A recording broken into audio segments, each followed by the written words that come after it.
Can you guys hear me? Fix my shirt. Hey everybody, it is Sunday, the 17th of August, and today we're going to be working on Krabby Patty. Hi, my name's Yvonne. Welcome to the Jelly Roll Club. If you are new, you can find all of our patterns at www.jellyrollclub.com, and they are free. So go ahead and subscribe and go ahead and start downloading your things. Okay. So good morning, good afternoon, and good evening, because it feels like my days are running together. For most of you guys who are regular followers of the channel, you know that I work in a school, and the first 2 weeks of school are always crazy hectic. So it's starting to slow down a wee bit, and I am ready to start quilting again. All right, everybody, let me show you what we're working on tonight. We are continuing Krabby Patty. So as you can see, I'm going to go ahead and show you so far what I've done. So for Krabby Patty, I've made the middle. So if you watch the episodes, you can go ahead and start with us. And I just taught people how to do a little bit of curvy piecing. And so I did this little wave here that is pieced. And this is a piece right here. And then this is another piece right here. And then this is another piece. So I took a piece of fabric and I pieced this so that my ocean kind of blends together. I added a little boat and Mr. Crab. And so that was the first thing. The next thing that I did in the next portion of the series is I did a wandering geese border, and then I added fabric that looks like a little bit of coral. Then last but not least, we worked on the panels that are going to go around the quilt, and we started with Timmy the Turtle. And so today we're going to continue what we're working on, and so we're going to be working on Finley the fish. All right, so let me show you my desktop so you can see what we're working on. So this is what I've got. We've got 2 fish blocks. We've got Finley and Friends. That's what we have here. As always, these are printed in the opposite direction of where you're going to go. So if you want this fish to face that way, you're going to have to trace from the back. Same thing with this fish. Now, I had a viewer ask me a question, and I'm going to show you how to do that today. I normally use Pellon 805 to do my fusible, and that's just a paper-backed fusible that looks like this. But one of the viewers said, what if I can't get a hold of any Pellon 805 where I live? What else can I do? So I'm going to show you today how to use something super simple like heavy starch and a glue stick to make your own applique in case you don't have Pellon 805. So I'm going to show you how to do that, okay? And so let's go ahead and get started. Does anybody have any questions about what I'm doing? Say hello to each other. Go ahead and jump in there and say hey to all the people in the group. Now, because I'm going to do this a little bit differently, I'm going to be needing some additional supplies. So if you do not have Pellon 805, one of the things that you can use is a light box. And so I have my light box here, just an LED light box. I'm going to be pulling that baby out. Just keep mine in the little box. The other thing I'm going to be using is a silicone mat to kind of glue my things together.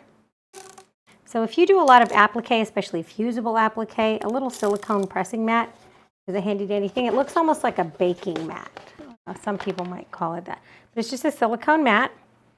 So I have that I'm going to be using today. And of course, I'm going to be using my handy dandy wool mat.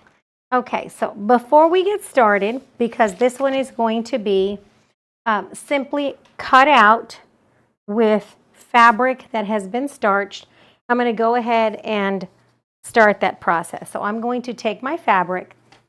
So I'm going to be working with the little orange fish. I'm going to be using leftover fabric.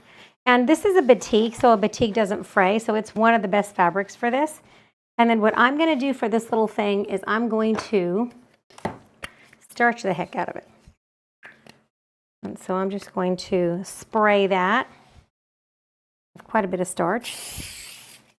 And I'm going to just smooth that. I'm going to flip it over and I'm going to starch both sides. I have a little fan underneath my desk, and so I just kind of set it on the fan and let that dry a little bit, because what I don't want is for it to get a bunch of residue on my iron. And then I'm just going to press the heck out of this. Just press, press, press until it's stiff to the point where it's almost cardboardy, a little bit crunchy. And like I said, this is what you do if you do not have fusible. And see how stiff that is? I'm going to go ahead and give it another coating of starch.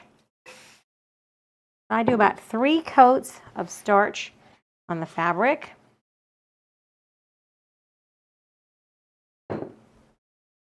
Just like this. And so this is for people who don't have Pellon 805. And this works very well with large appliques. This does not work with little bitty teeny tinies. But we're working with like pretty large pieces. So if you're working with large applique, this is actually not a bad method.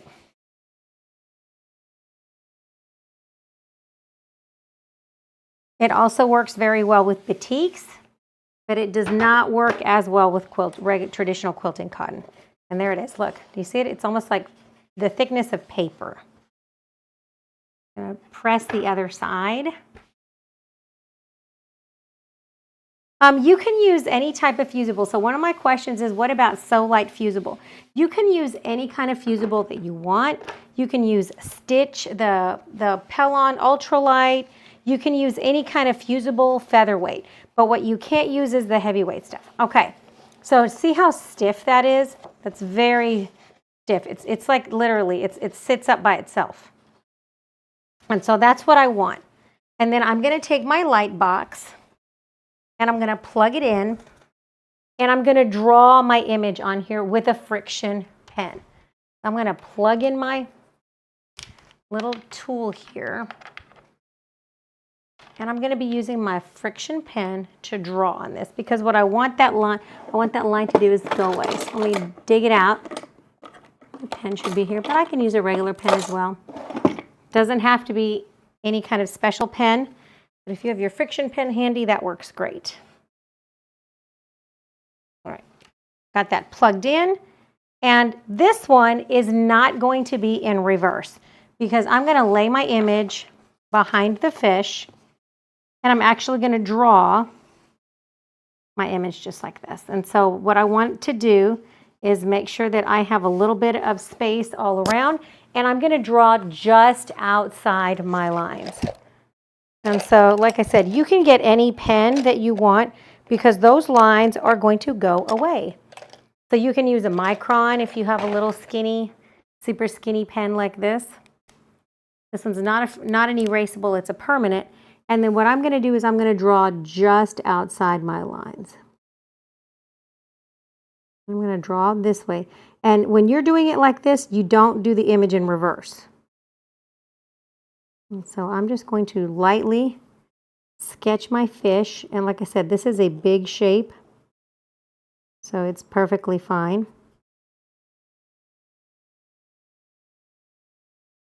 And I'm going to trace it on there.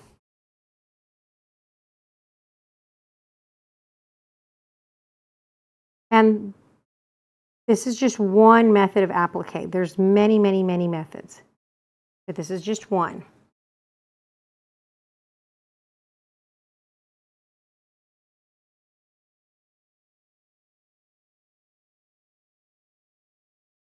And has a little pucker lip here. And then we go this way.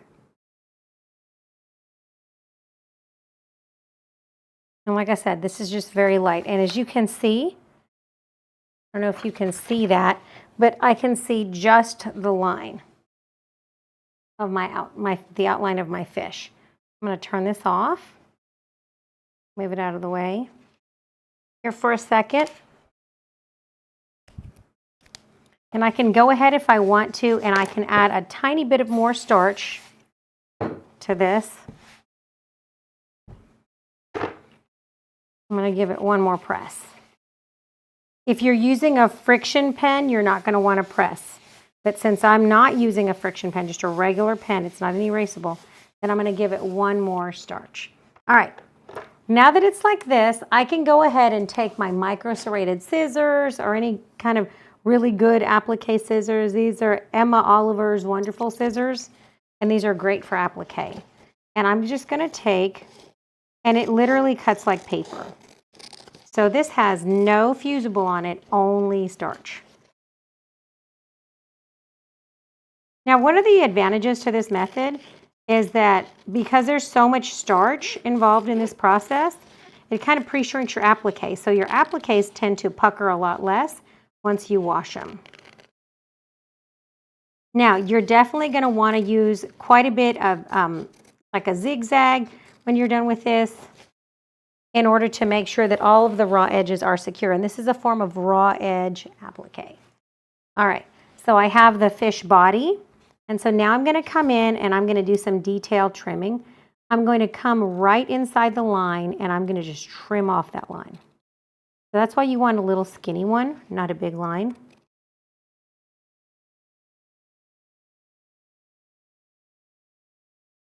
And it just comes in like this. And I'm just going to come in and I'm just barely snipping off that line. My fish has nice little fish lips going on here. And you're just going to want to be careful if you're using this method that you have plenty of starch. All right, I'm going to come in and I'm going to stop with my scissor. I'm going to turn it around so that I don't get a weird cut right in that lip. And then I'm going to come back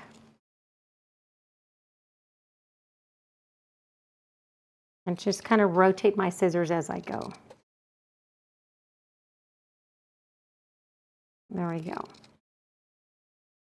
This is the no fusible method.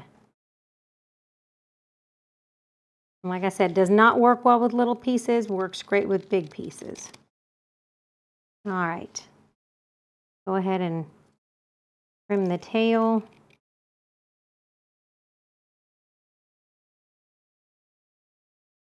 And there's my fish. So now I'm going to add the details. And so this little fishy fish has some details.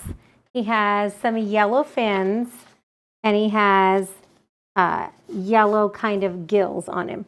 So I'm going to use a scrap of yellow. This is leftover from the coral that I used around the flying geese. And so I might use that one. And I also have some leftovers like this. So I don't know. I think I might use this pale yellow. Same thing that I did with the other parts of his body. I'm going to take and I'm going to starch this like crazy. And I'm going to need at least a piece that is about 3.5 inches by 2.5 inches. And so I'm going to do the same thing I did with this guy.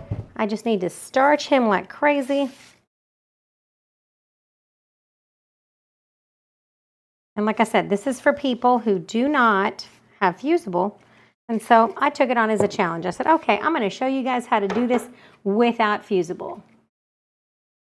All right, for those of you looking for the pattern, you can go to www.jellyrollclub.com and there's a whole page for you called Crabby Patty and all the links are there. Or you can go to the chat. At the top of the chat is a link and you can see where it says Crabby Patty right at the top of the link. All right. Just like before, see how stiff that is? It's stiff like paper. I'm going to take my light box and I'm going to do the same thing. I'm going to lay it here and I'm going to color those up. I'm just going to draw these fins right on there. Just like the other part. Very light. Very light, and then very light. So I've got my 3 little scales there, and now I'm going to do one fin. My fin is going to be longer than what I needed because I want it to kind of tuck down under the fish. And so I'm going to come down about 1/4 of an inch or a little bit longer past that. And then I'm also going to need this little fin down here in this little starchy section. So I'm going to come this way. And that is a little bit wider than what I needed at the bottom, a little extra for overlap. Okay, so the same thing I did before for this little guy. I'm just going to take and I'm going to cut, cut, cut. These are a great way to use up your scraps. I'm going to trim all of this off.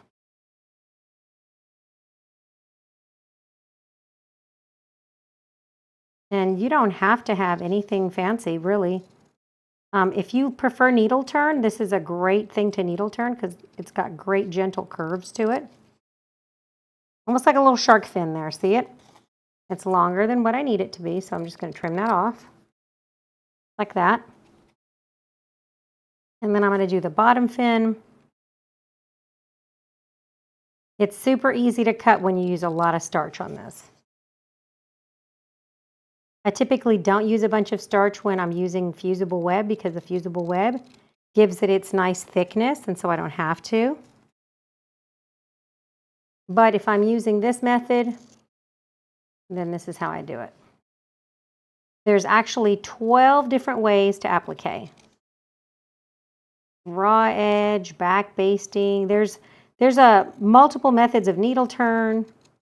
There's multiple methods of raw edge applique. You can do it with freezer paper.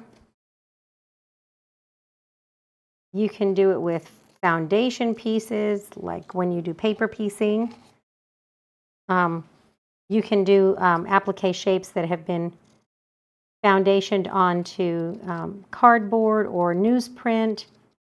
So there's lots of ways to applique.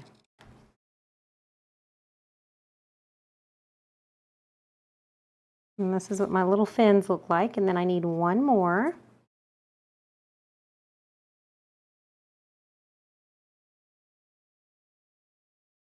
And now I'm ready to just use regular, good old-fashioned glue on this little guy. You're going to be able to see those are my bits.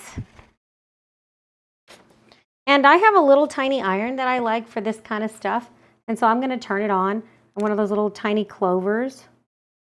I'm going to put it on high. I can put it on low or I can put it on high. But I'm going to turn it on high and I'm going to let that warm up because we've got to set all these little bits together with a little bit of glue. And so what I'm going to do, I'm going to take my silicone mat because what I don't want to do is get glue everywhere. I'm just going to lay this down. If you have a Teflon baking sheet, you can use that too. And I'm going to start by placing these little bits on my fish. The little curvy parts go that way. And the first thing that I'm going to do with these is I'm going to glue them. And you can get a little piece of paper, a little piece of cardstock, it doesn't matter. I just like a little piece of newsprint or cardboard or whatever. And I'm going to take and I'm going to smear glue on it. And I'm going to show you why I need the iron. The reason I use the iron is because I want that glue to set. You can also use, this is literally disappearing purple, acid-free, non-toxic, washable glue stick from like the office supply store. I think I paid very little for it. I got it in the back to school section. And so it's purple, so I can see if it's disappearing. And then I'm just going to take and I'm going to rub some of that purple. And then I'll rub it in with my finger. And then I'm going to lay it down just like so. And I'm going to take another piece, do the same thing. I'm just going to take some of that purple glue. And I'm just kind of grazing my glue stick across there. You notice how much glue I'm putting on there? It's not like a massive amount. I'm just grazing that glue across there, and I'm going to put it there. And then I'm going to take this last piece. And again, I'm not getting out of hand with my glue. I'm just covering it so that it's all to the end.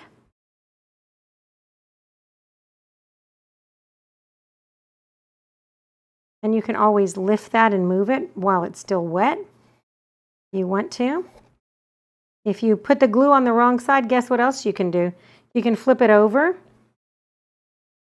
and glue it down again, and it's not going to hurt it because that glue disappears. I'm going to lay it there. So now that I have my pieces where I want them,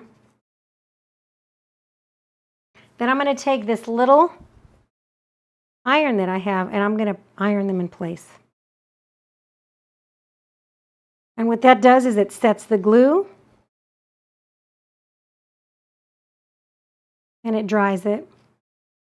And I can also glue it from the other side, and then I can press it from the other side. This doesn't matter where I press it because it has no residue on it on the back. Have you guys ever tried this method?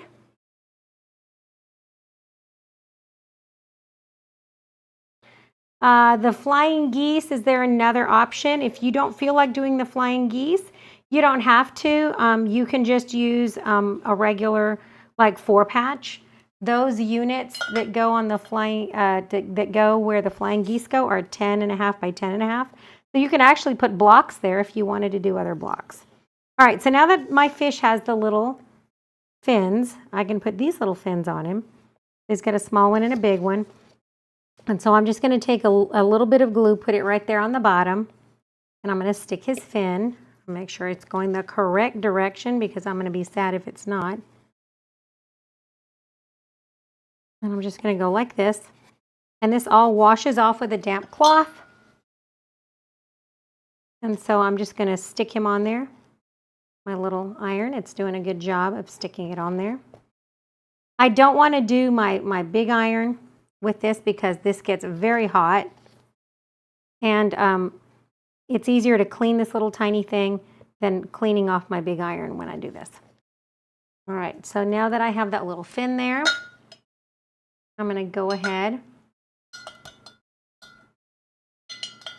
and do the next fin on my fish just like that. And just like I did the other one, I'm just going to put a little bit of glue right on that edge. I can have a little bit of glue on this edge just like that. That little overlap. Like I said, don't get super carried away. This is not going to gum up my needle. Ooh, that's cute. It looks like a little shark fin. I might make it smaller though. See, this is easy to work with because you can mess with that. So now that I have it there, I'm just going to take my little baby iron and I'm going to heat set that. And I want to heat set that because what I don't want it to do is gum up my needle.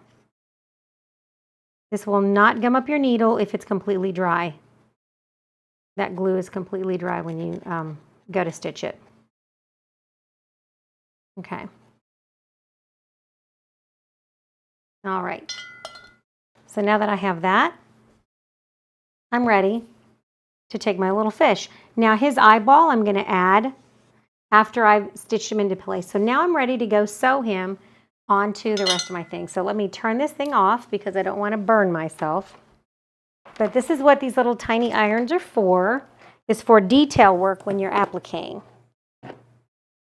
All right, so on my sewing machine, I'm just going to take, now that I have this piece where I put my little turtle, I'm going to put this little fish swimming towards the turtle. That's where I'm going to put mine. You can put yours wherever you want it. And I'm just going to center it. Just like this. And he is swimming towards the turtle. Now I want to space this about, I'd say about 3 inches apart because I want to have room for my other 2 items that are going to go here and here. I can do a little whale. I don't have to. I could do a little bit of sea kelp. But I can do whatever I want. So I'm going to put him right there. And now I can literally just pin him into place. I don't have to do anything special. If I don't want to pin him into place, I can actually glue him as well. So if I don't want to pin him into place, I just take a little bit of glue. And I'm just going to take in the middle, not where I'm stitching. If you notice, it's not where I'm sewing. And I'm going to give him some glue in his middle parts, not his outside parts. And then I'm going to come here and I'm going to add this little fishy guy right there. All right, so now I can take my regular iron. I'm going to let him stick for a second. A lot of times I will let the glue dry. And then the next day, like I glue all my pieces down, and then the next day I can come back and sew. And it works literally just fine. All right.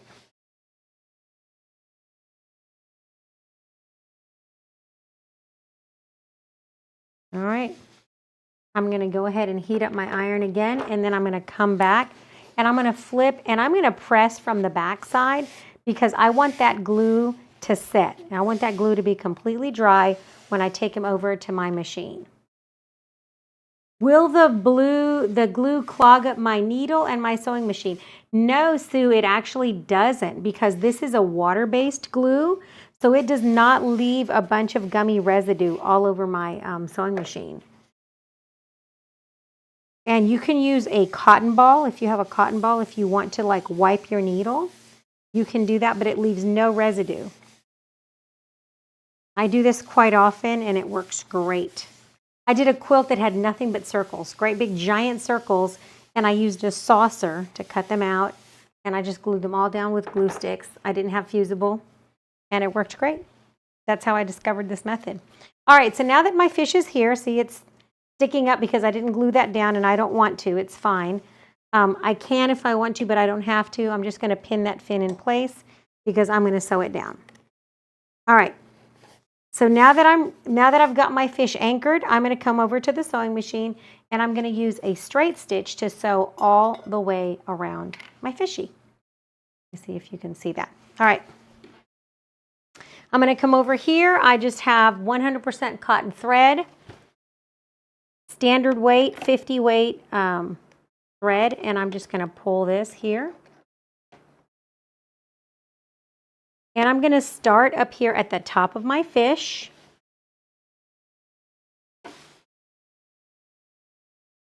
And the first thing that I'm going to sew is that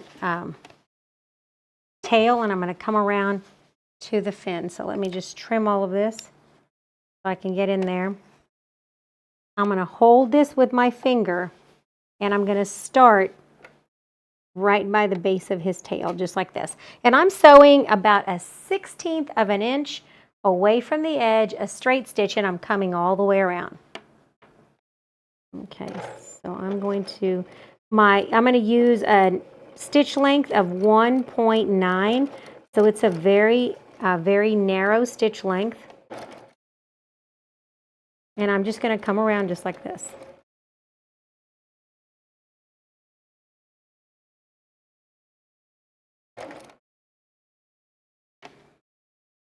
I'm going to jump over to the fin, just like that. And I'm going to turn this on its side, and I'm going to come back to that very, very edge because I went like one stitch too many. And then I'm going to do the same thing. I'm going to literally sew right along that edge. And this is where it really helps to have a starch that's very stiff because it literally makes it like sewing through paper. If you've ever scrapbooked and you've sewn through paper, that's what this feels like. And I stop, and then I turn around and I come this way. Now, when you're sewing like this, you're just going to want to make sure that this is totally flat. This background is lightly starched, and then these pieces are heavily starched. And so I'm just going to come this way. I'm going to back tack towards the edge of the fin just so that I get it completely anchored down, and then I'm going to come around this way. There we go.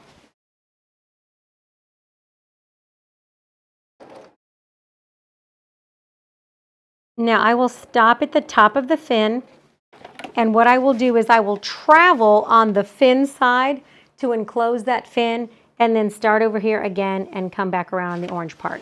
So I will enclose the fin and come this way. And then basically where I left off, I'm going to pivot and come back around. So you can't even tell that I stopped and had to do that fin. And so now I'm coming around,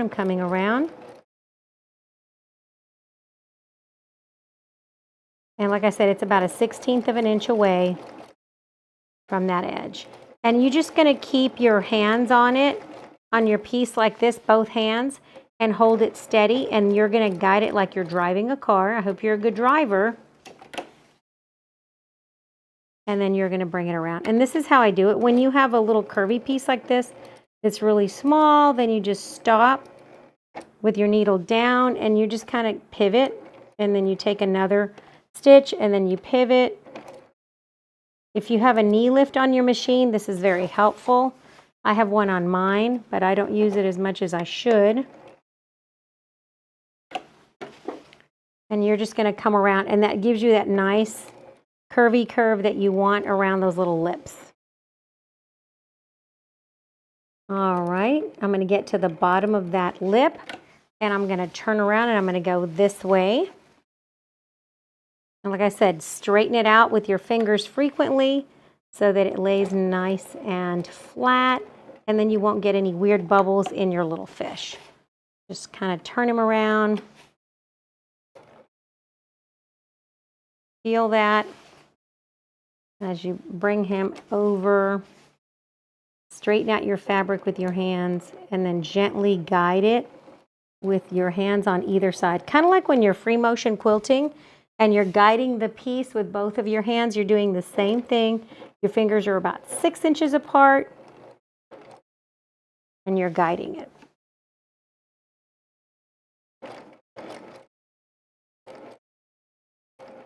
And there we go. I'm coming around. And I'm going to do this same thing. I'm going to hop over onto that fin. And just like before, I'm going to come around the fin.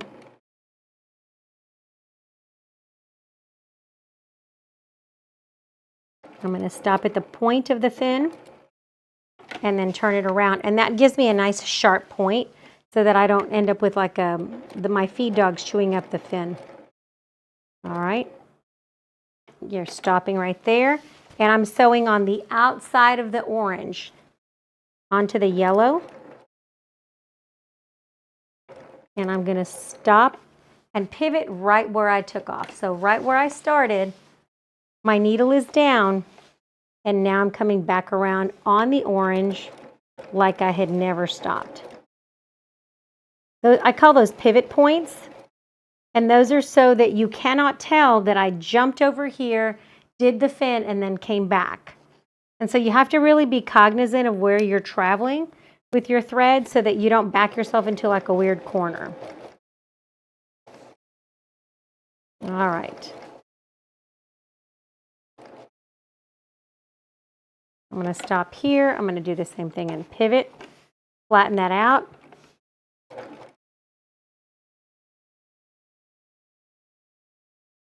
I have less residue on my needle when I do this method than when I use certain fusibles. I'm not sure why, but anytime that I use steam-a-seam, if I don't steam it enough, it tends to leave a gummy residue on my needle, and then I've used other stuff sometimes that can leave a gummy residue. But this leaves nothing on my needle. Now, one of the things that I am using is an embroidery needle. An embroidery needle has a bigger hole, has a bigger scarf, which is like the little groove where your thread goes in the needle, and it also has a bigger eye. And the reason I use an embroidery needle when I'm doing this kind of work is because my thread doesn't shred, because I'm using cotton thread, and it just pierces the fabric better. All right, so now I'm going to backtrack where I started, and I can go ahead and I can use my thread cutter. And when I'm going to show it to you so you can see what I've done. Let me bring it over here. And now you can see my fish. If I show you this traveling bit, you can barely even tell that I jumped off of the fish and went to the fin. And so he's completely stitched. If you look at the back, it looks like this. You can see where I've stitched, and I only have one starting and stopping point, and I was able to back tack it. And that keeps my applique very, very secure. It holds through lots of washings that way too. So if you're going to be doing a lot of washing, you want to do that. Now for these pieces, I'm just going to take and sew each of those pieces, and I'm going to add the eyeball. Does anybody have any questions about this particular method? I think he's going to be looking really cute. I like how he's looking. So let me go over to the machine. Let me anchor those fins on him. And this one is super easy. So like I said, this can be done if you do not have fusible of any type. Some people in other countries have said that they have a hard time finding fusible. And with one of our major retailers, Joann Closing, sometimes it can be very hard to get your hands on these supplies last minute. All right. Let's see my needle. See that big eye? You just thread it lickety split. All right. For these little things where I have to jump, I'm going to jump and snip my threads. Let me show you. When you have an embroidery machine that's an electronic embroidery machine, a lot of times it will back tack, stop, and jump. And so I'm going to show you what that looks like. So I'm going to stop there. I'm going to turn around. And I'm going to come over here.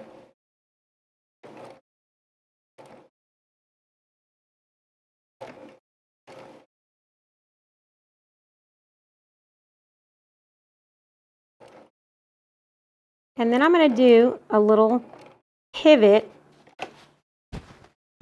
and I'm going to sew a couple of stitches forward and a couple of stitches back, and then I'm going to lift that, and I'm going to use my hand wheel to just kind of go back and forth using my, I don't know if you can see that. See my little thing? I'm going to go back and forth like this with my hand wheel, and what I'm doing is I'm loosening some of that thread so that I can start again over here in this other spot. So if you can see that.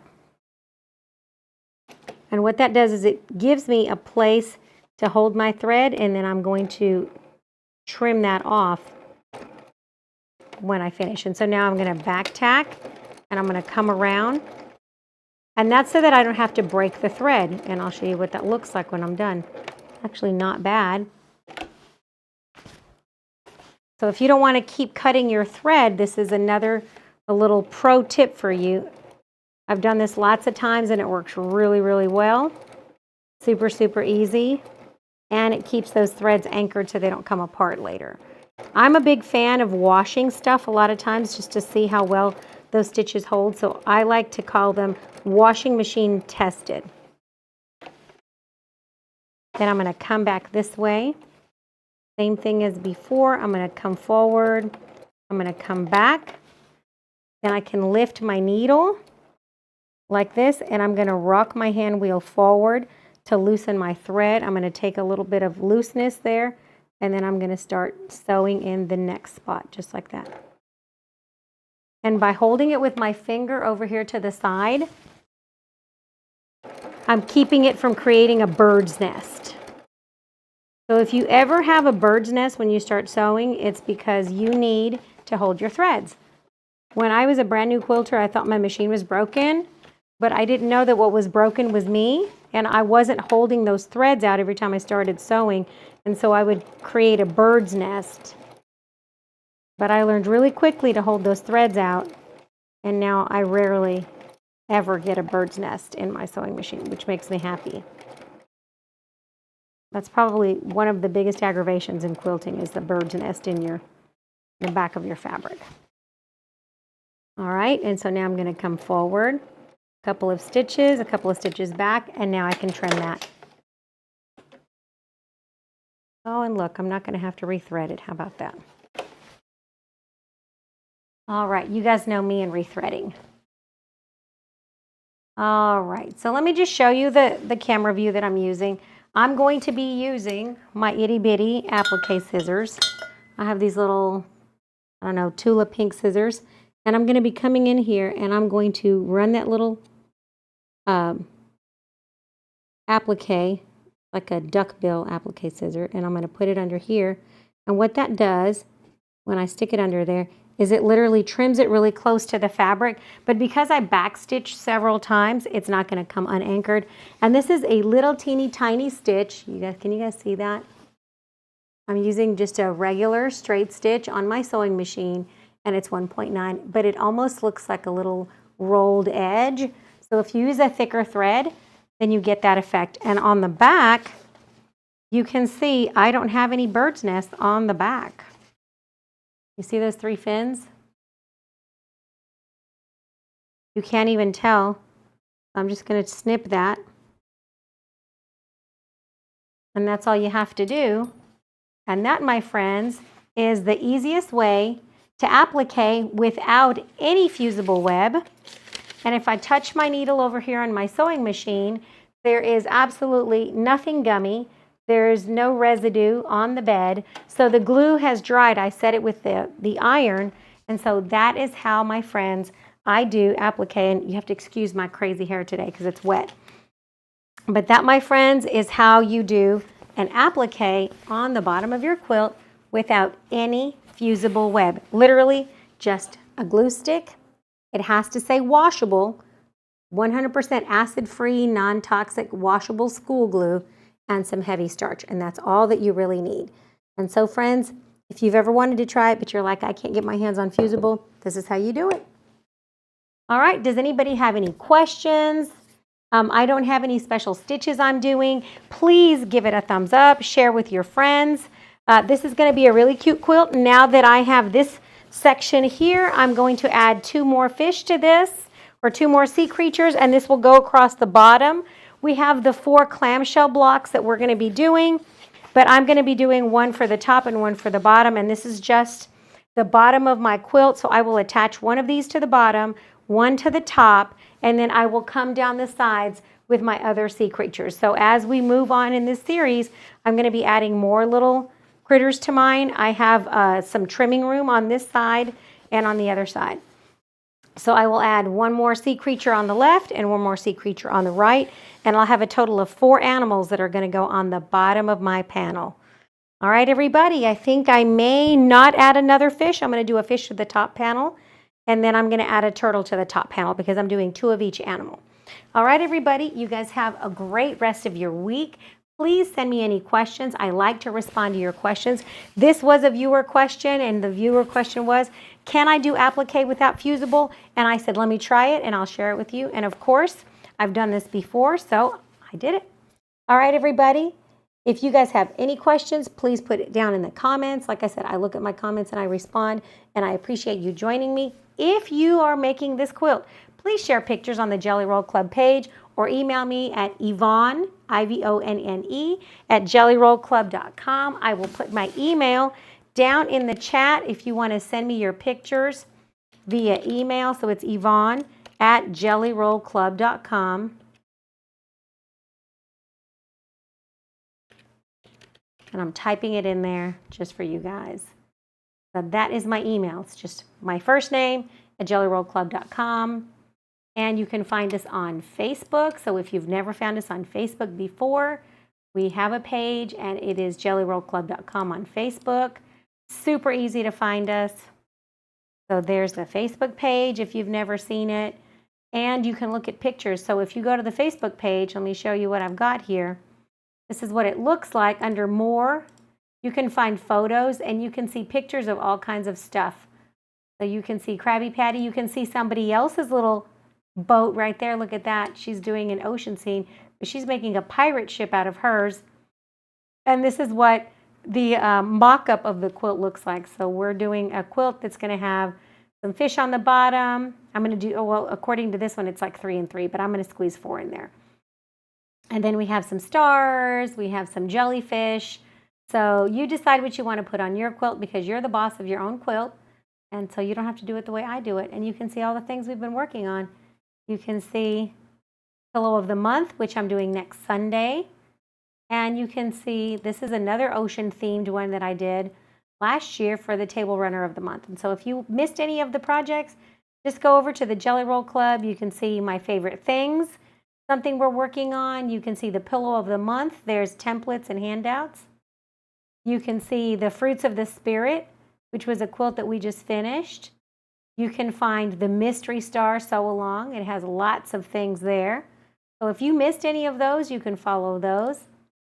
My sister's quilt is a jelly roll only. So all of these bits inside there are literally only jelly rolls. So you need 40 strips. Then there's the crossroads quilt that we've worked on.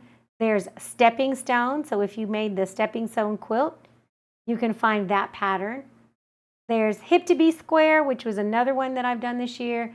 And then look at all of these other patterns, and you can download anything on my page free of charge for your own personal use. You don't have to pay anything, join anything, or get any spam from me. All right, everybody, you guys have a wonderful week, and I will see you guys next Sunday for another installment of the Pillow of the Month. All right.